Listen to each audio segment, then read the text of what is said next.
Good evening, I am Nupur Tham and welcome to Radio Bharati. Let's begin with the top news updates of the day. Severe cyclonic storm Dana makes landfall between Bhitarkanika and Dhamra on Odisha coast with the wind speed of 120 km per hour. Prime Minister Narendra Modi and German Chancellor Olaf Scholz to co-chair 7th Intergovernmental Consultations in New Delhi today. US Qatar announces revival of Gaza ceasefire negotiations. 9 IS militants killed in Iraq. FM Sitharaman calls for the effective collaboration on climate change between developed and developing countries.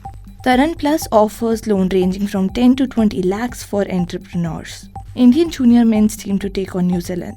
Yuki with his French partner to play quarterfinals of Swiss indoors. Now news in brief. Severe cyclonic storm made landfall between Bhitarkanika and Dhamra on Odisha coast with the wind speed of 120 km per hour midnight last night. After the landfall, the severe cyclonic storm weakened the cyclonic storm and moved towards northern Odisha and West Bengal coast. Many parts of Kendrapara and Bhadrak districts in coastal Odisha have made battered by heavy winds and rain. Indian Meteorological Department (IMD) has said the landfall process continued till this morning. Prime Minister Narendra Modi and German Chancellor Olaf Scholz will co-chair the 7th Intergovernmental Consultations (IGC) in New Delhi today. Chancellor Scholz arrived in New Delhi last night on a 3-day visit to India. The IGC is a whole-of-government framework under which ministers from both sides hold discussions in their respective areas of responsibilities and report on the outcome of their deliberation to the Prime Minister and the Chancellor. The United States and Qatar have announced the revival of Gaza ceasefire negotiations, marking a potential turning point in diplomatic efforts following the recent deaths of Hamas Yahya Sinwar. U.S. Secretary of State Antony Blinken, during his 11th regional visit since the October 7 Hamas attack on Israel, revealed that mediators are exploring fresh approaches after the previous U.S.-led initiative stalled. In Iran, 9 Islamic States (IS) militants were killed in a military operations in Anbar province.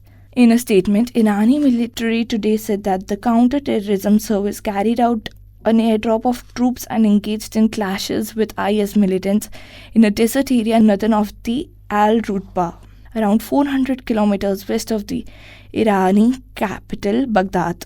Union Finance and Corporate Affairs Minister Nirmala Sitharaman has called for an effective global response and collaboration on climate change between developed and developing countries on the United Nations Framework Convention on Climate Change (UNFCCC) and the Paris Agreement.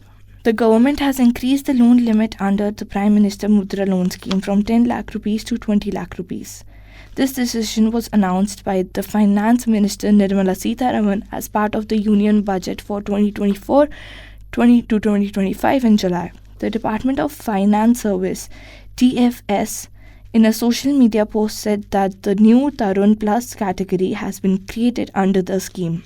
In Sultan of Johor Cup hockey, Indian junior men team will take on New Zealand in Johor, Malaysia today. The match will begin at 1:35 p.m. IST. The match will be the 5th and the final game in the round-robin league phase for both the teams before the ranking rounds begin. In tennis, India's Yuki and his French companion Albano Olivetti will face the pair of John William Peers of Australia and Jamie Murray of United Kingdom in the quarter-final of men's doubles at Swiss indoors today. The match is scheduled to start at 3:30 p.m. IST in Basel, Switzerland. That's all for the day. For such more updates, stay tuned to Radio Bharati. Please like, subscribe and share the channel. Thank you.